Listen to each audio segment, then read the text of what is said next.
Hello everyone and welcome back to another interview video. I am doing an interview today with another VTuber by the name of DemiMirai. I've followed them on Twitch for nearly a year now, and I love hanging out in their streams and I love hanging out in their Discord. So I'm going to find out a little bit more about them as a streamer and why they chose VTubing to make content with. So let's head over onto that interview now and find out why. Hello everyone and welcome back to another video here with in the style of a mini interview. It's going to be linked into my podcast coming soon. Here I have is DemiMirai, another wonderful VTuber. You may have already seen a previous video with another VTuber, so here we have another one. So obviously I know who you are, but for those watching the video, can you tell me a little bit about yourself and what kind of content you create and where you create it?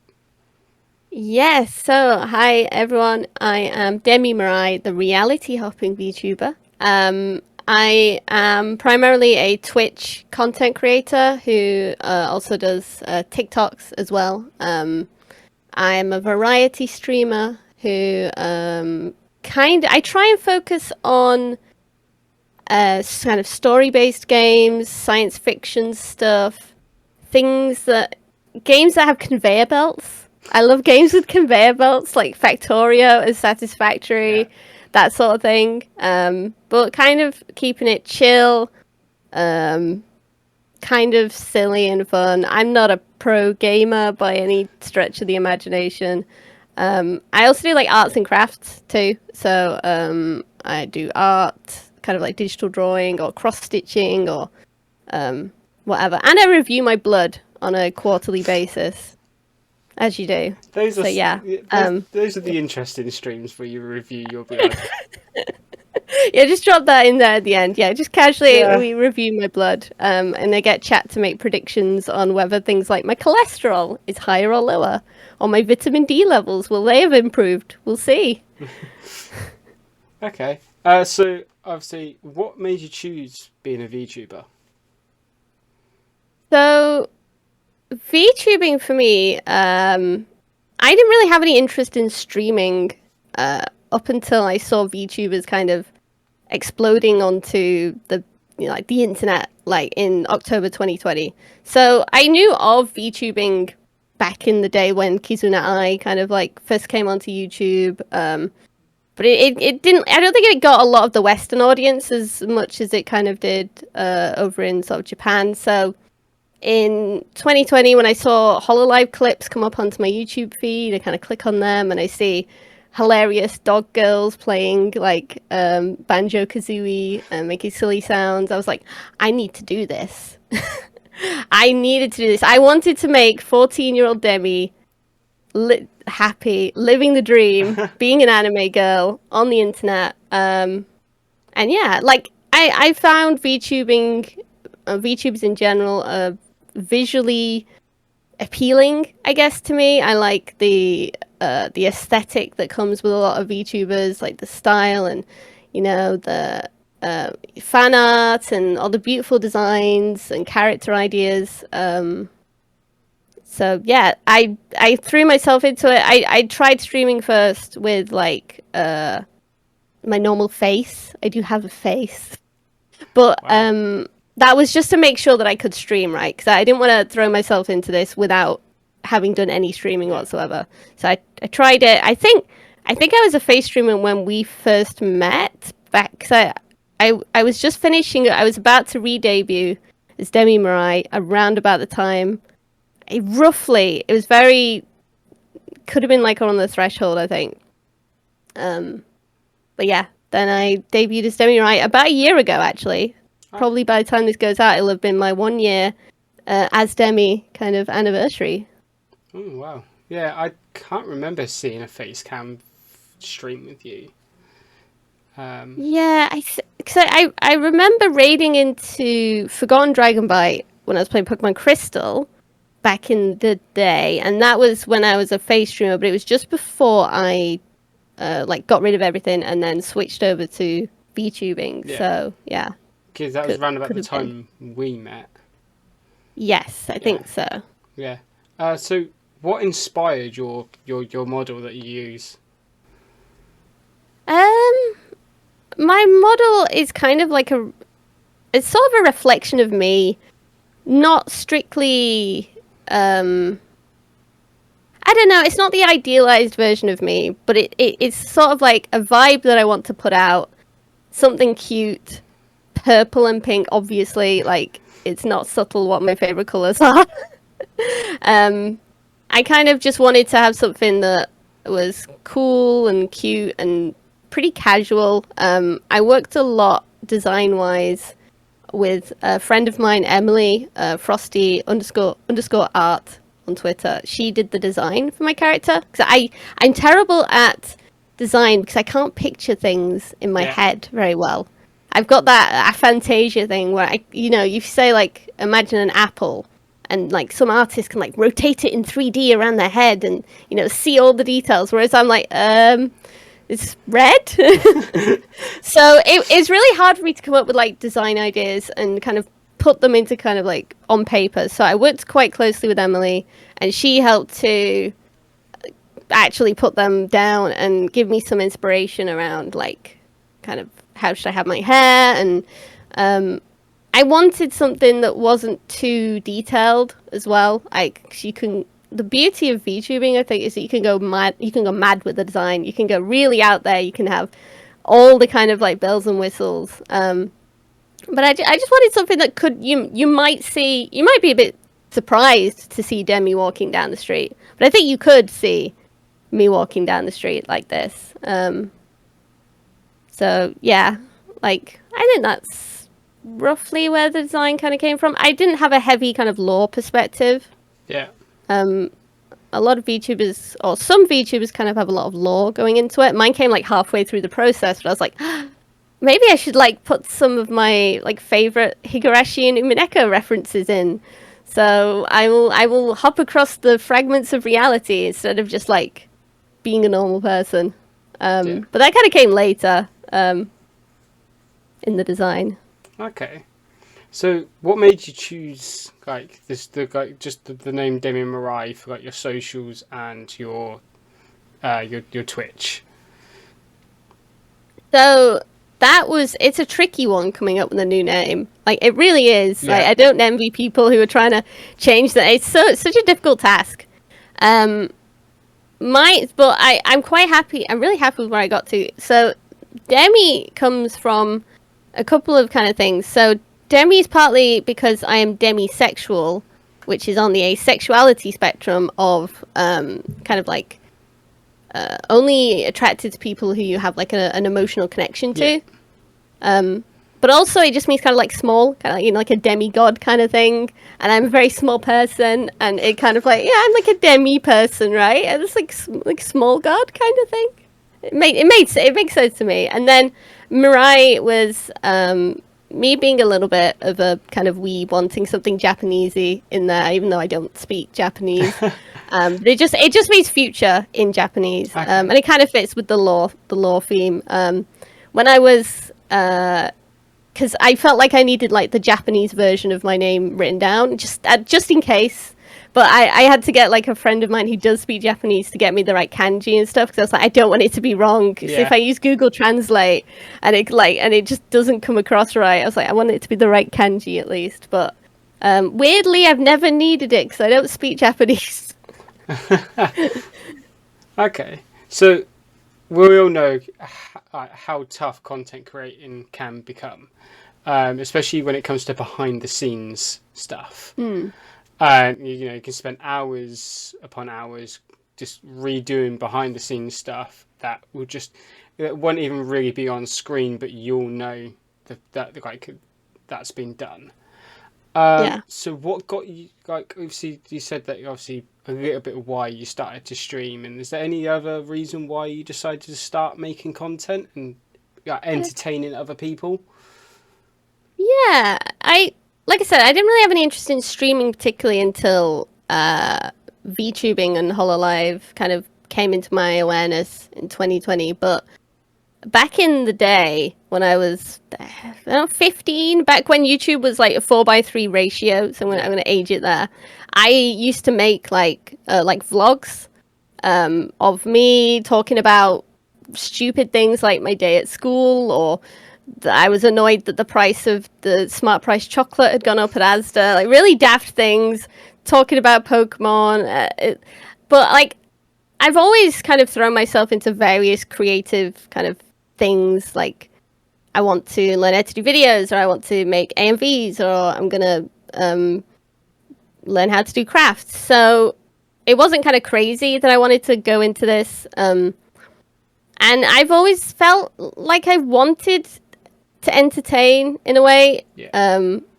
Funnily enough, the vlogs I did as like a 15-year-old were not very successful. You know, I do not have a big secret YouTube channel with millions of viewers. I think I got 100 subscribers at one point, but they were probably mostly from my school, and they were probably bullying me about it because it was before YouTube was cool, right? Yeah. Like YouTubers are cool these days. I mean, I'm not cool, but like apparently. I mean, you're cool. You're a YouTuber. I was going to cool. say I'm not, but you know. But like kids aspire to be streamers and YouTubers these days. Yeah. But it was weird when I was young. So but the kind of reason that I'm streaming rather than making videos is because I think videos takes a lot more patience than I have. It requires a lot of time editing. I have a YouTube channel, and I've got like a couple of like edited kind of clips things that I've made, and it takes so long. Yeah. Whereas at least if I'm streaming, I can just let all the rubbish come out my mouth. I can just let it flow, and then after a few hours, it's like, well, at least that, you know, there's not much to do with it afterwards. And kind of Twitch is the go-to there. So even though I wasn't really up on Twitch culture when I started, I'm a lot like I was nervous, but like what are all these weird emotes? What's a lull and what does pog mean? I was literally googling like what's a pog because I was like so unaware of the kind of culture of it. But I had a friend, Mystery Gamer 14, who did like start streaming around the same time as me, and he was a lot more aware of it, so he kind of helped me in terms of getting to grips with it. And then I guess like as well, I kind of started going on TikTok, like maybe more than 6 months ago. But yeah, I started making sort of like TikTok videos as a way to advertise my streams, and fell into kind of the TikTok addiction rabbit hole, which I think happens to anyone. Yeah. Yeah, it happens, I think. I could spend hours on TikTok, and Yeah. you know, just not, you know, be any sort of productive afterwards. So it's definitely a hole that's too dangerous to go into. Yeah, I'll go on it sometimes thinking like, oh, I should look out for like some sounds that I can make videos to, because like generally on TikTok I'm either putting stream clips out, or I'm, you know, like doing one of the viral sounds. And then you'll be there for like 2 hours and you're like, oh wait, I didn't actually make a note of anything. I've just been scrolling. Yeah, that's the same with me. Like my TikTok just is mainly the shorts that I've put on YouTube. I thought I'd throw them on TikTok just to try and advertise my channel on TikTok. And then I've done a few of like the weird filter things, like what will you be doing in 2022? And it said apparently I'm going to drink tequila for breakfast during 2022. That's not good. So I was like, or it's great. Okay. It might be. You know. Yeah. What do you enjoy about streaming? I think for me, the part that I love about streaming is the moment when I get an idea, or for like a game I want to play, or like I'm going to review my blood on stream. Like I can't wait to show people this idea, or I can't wait to make this happen. And then I like the fact that I kind of am challenging myself to come up with new stuff and be creative. I'm not like I'm very much an introvert. So I'm not that much of an extrovert. I don't kind of get a lot of energy from the act of streaming, but the kind of like pushing myself to take the risks and go out my comfort zone a little bit, I think makes me like, you feel like a real sense of achievement from it, which I think, you know, you don't always get out of a hobby, maybe that you've done solo. So like I've done a lot of like cross stitching and crafts, and you can finish it, you finish a massive cross stitch, and then you go, yeah, that's it, that is done. Whereas streaming, you've got an audience who, you know, even if it's just like one person, you get like really nice comment from someone, and it makes it kind of worthwhile in the end. And when you start getting like maybe one or two people that start to show up and come regularly, it doesn't even matter what I'm playing, or you know, it that's what makes it feel like, okay, I'm going to stick with this. I'm going to keep going with this because it matters to me, I think. Yeah, I think that's what I most enjoyed about when I streamed. I just got incredibly burnt out from it, and I just wanted to take a different path in creating content. It just trying to think of ideas for streams just became a chore for me. Yeah, It just like I totally get that. struggling to find the right game, and that's the thing when it comes to the games on Twitch. You've got to think how many people are actually streaming this game, because if it's a high amount, you're not going to get a lot of views. You're not going to get a lot of people come in because there'll be other people playing that game. So you just constantly trying to find the balance on everything. It became a chore for me. Yeah, I totally get that. It's a weird balance of things that you enjoy playing, and for me, I get very hyper fixated, like because I have ADHD. I become hyper fixated on a game. So the last few weeks, I've been thinking of nothing except Project Zomboid. That's all I do. I walk down the supermarket and I'll be seeing cans on the shelves. I'll be like, oh, I should get them, like for the zombie. You know, like my brain's like goes into this like game mode where it's like see everything through this filter of this game, and I want to. It's all I want to play.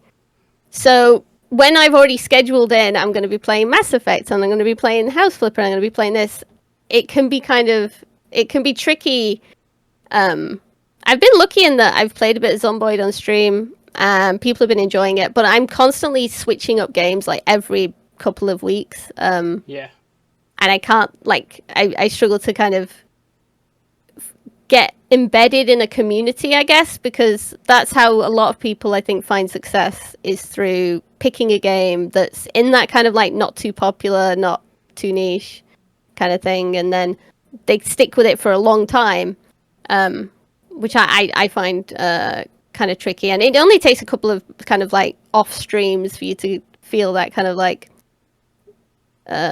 getting burned out. I think it doesn't take long, because it's a live performance. And I think it's cool to kind of try and take the skills and apply it to something like YouTube, which I think is harder in a way because of the amount of kind of editing and time. I would worry personally if I got really into editing YouTube videos that I would never want to post them, because I'd be like, oh, it's not ready. It's not like I could do more on it, you know, like when is it finished?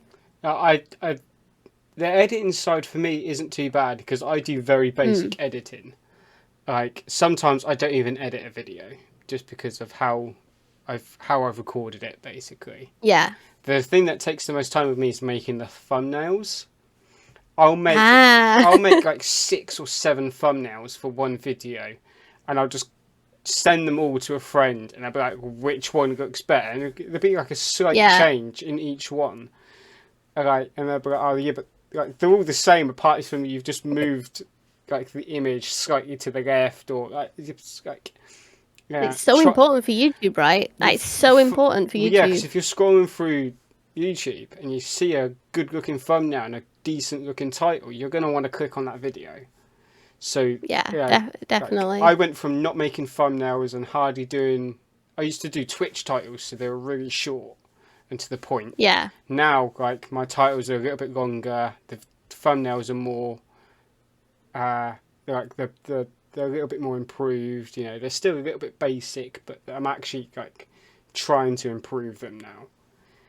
Yeah, I try and make them, even though you don't need thumbnails for Twitch. I kind of have like very rough thumbnails because I think it looks nice on my like Twitch page if I add them. But if I was to take that onto YouTube, I know for a fact that they would not kind of stand out because it's just like my face and the usually like the image of the game and a title. There's nothing like Yeah. grabbing about them. Whereas with YouTube, yeah, it's all about the arrows and the big text in red Yeah. or and then having a style as well, right? Like you're supposed to have a consistent branding of them. Like That's what I try to do now. so, Is like each individual yeah. like series that I do, like my figure reviews, will have like a lightning effect behind them because they're Power Ranger lightning collections. So I try to have a theme per type of video. But yeah, so obviously when it came to like the kind of content you wanted to make, and what kind of games you want, like you said, you like you change games on a regular basis and stuff. Was it an easy decision to make with the type of content you wanted to do, or did it take a while for you to find your footing with that? So I always knew I was going to be like variety kind of based because I don't just have one game, and I'm constantly like switching up games in my personal life anyway. But I've definitely had a lot of false starts of kind of games that I thought I would want to stream, and then I've tried and it's kind of not worked. Like the one I always think of is I tried to stream Slay the Spire, which is a really good game. I absolutely love Slay the Spire, which is like the card game where it's like roguelike kind of deck building thing. It's really kind of really well put together game. But I tried to play it on stream and I was either focusing on streaming or I was focusing on the game. I couldn't do both. Yeah. So I couldn't like do all the maths in my head of like this has got this much armor and this defense, and if I do this kind of attack, it's gonna. I couldn't do that, and it's a shame because I love card games, right? But I've decided that it's just not going to work on stream. Similar for like things that have a lot of dialogue that I might need to narrate doesn't work for me. So Pokemon games, for example, I played Pokemon games quite a bit on stream, but usually I will just skip through the dialogue like because I'm too impatient. I really barely read the dialogue anyway. And so if someone's coming into it, say I was playing a new Pokemon game and it wasn't just like, like going back and replaying one, people would like maybe want me to like narrate the dialogue and do voices, things like that. And I can't do that. It's not kind of like something that comes naturally to me. So yeah, and then I found games that have surprised me actually in terms of how much they've gone quite well. So RimWorld is one of my favorite games ever. The kind of like colony simulator game, and I've always liked it for the amount of like in-depth it is. But when I streamed it, I found myself getting a bit more into the narrative aspect of it.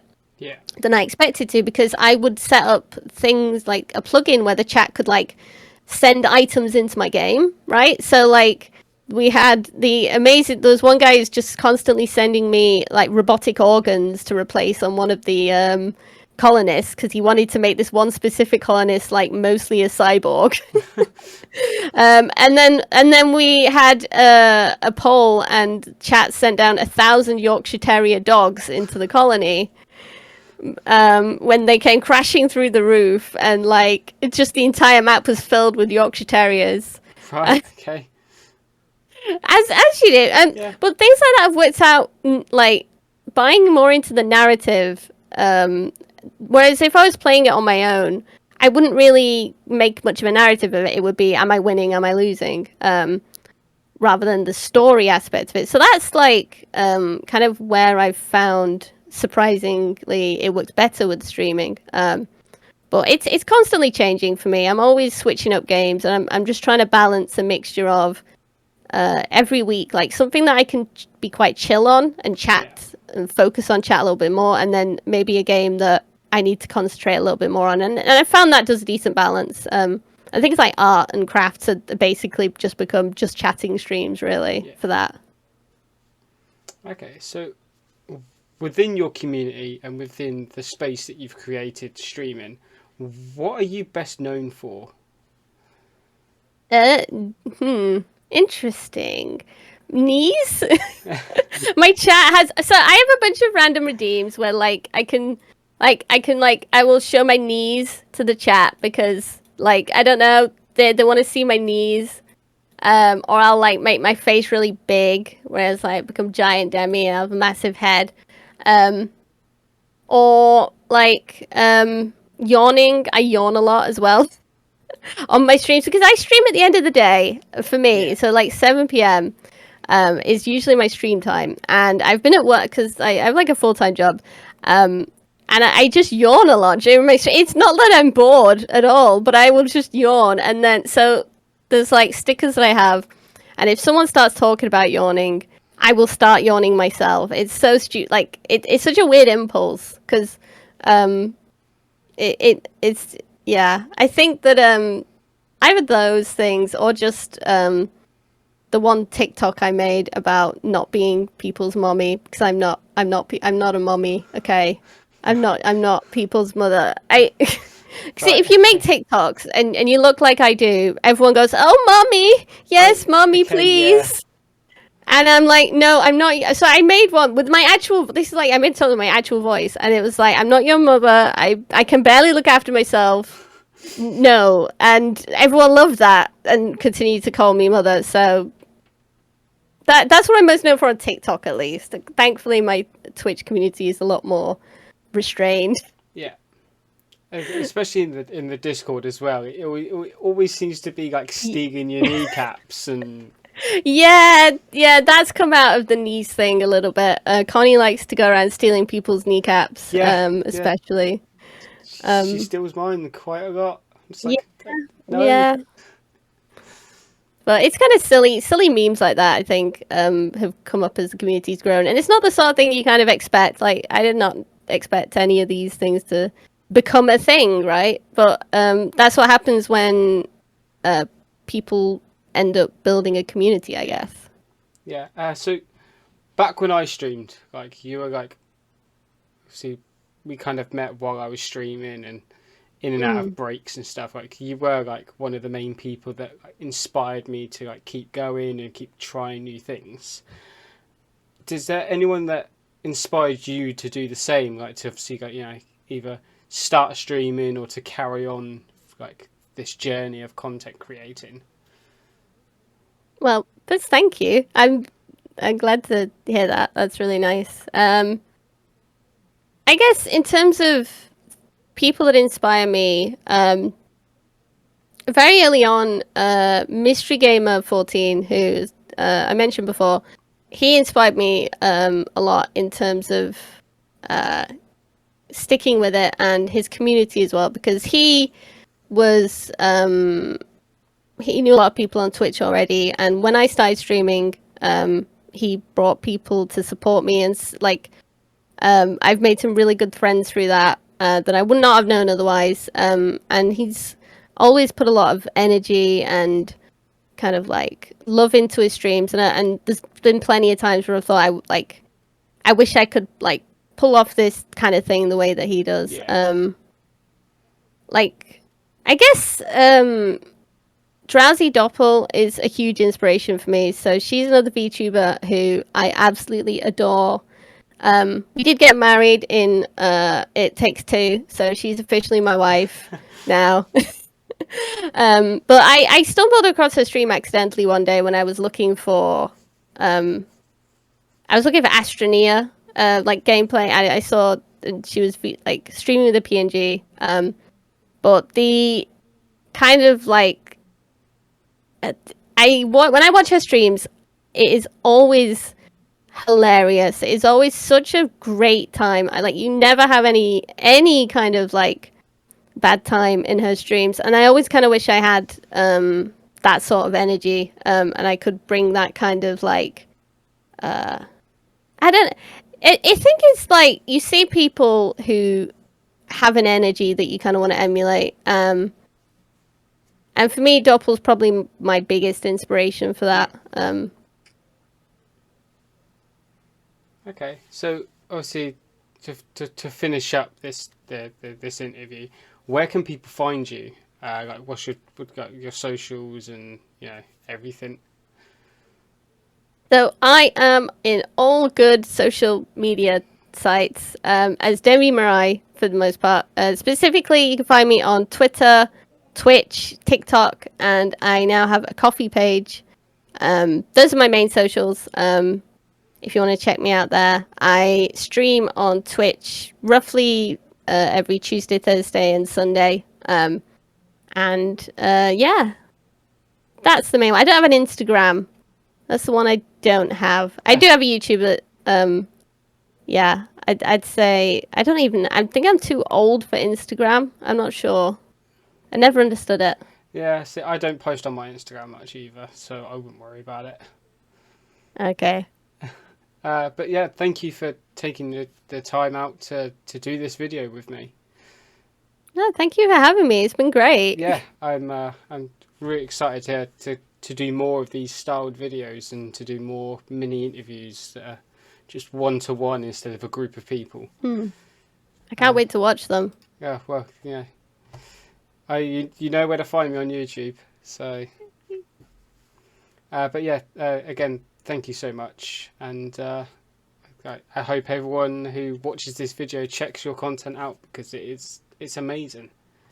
Thank you. Whenever I try to make your streams when I can, and when I do, I'm always you always you greet everybody that comes in so welcomingly and so warmly, and I think that's one of the many reasons why people probably come back is that you're so friendly to everybody that comes in, and it's nice to see because not many streamers interact with each individual person.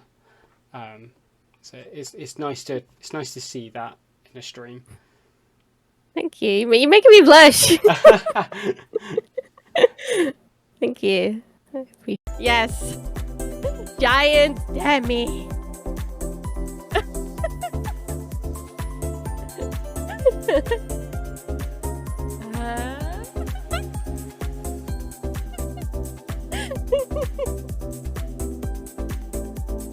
Ara.